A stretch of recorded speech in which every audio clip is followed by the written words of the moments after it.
7 дугаар тест 27 дугаар бодлого. За торготой айрган дээр 50 литр саам хийвэл хөхүүртэй айргатай л тэнцүү болно. За харин хөхүүртэй айрган дээр 30 литр саам хийвэл торготой айрганаас бол 5 дахин их айргатай болох юм байна. За тэгээ хөхүүр болон торготой айрганд нийтдээ хэд хэдэн литр айраг байсан бэ гэж. За тэгэхээр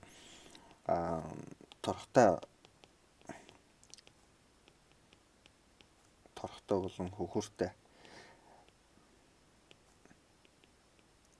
айрагны хувьд бол яг гэхээр анх байсан хэмжээнүүдийг бол тодорхойлъё. За энд бол анх байсан хэмжээнүүдийг бол тодорхойлгож байгаа. За тэгэхээр анх бол хөхүүртэй айргийг бол x литр байсан гэж үзвэл торготой айраг бол x-ээс хасдаг нь 50 болно гэсэн үг. Эхний үйлдвэрээс торготой айрган дээр бол 50 литрийг нэмбэл хөхүүртэй айрагтай бол тэнцүү гэсэн учраас ийм болно гэсэн үг. За дараагийн өгүүлбэрт бол яг гэхээр хөхүүртэй айрган дээр 30 литрийг нэмээ хийчихвэл яг гэхээр 30 литрийг нэмээ хийчихвэл энэ торхонд байгаа айрагнаас бол 5 дахин их болно гэсэн учраас энэ торхонд байгаа x-ээс хасдаг нь 50 литрийг бол 5-аар үржүүлчих юм бол одоо энэ хөхүүрт байгаа айрагтай бол тэнцүү болно гэсэн үг. За тэгэхээр ийм тэгштгэл үүснэ гэсэн үг.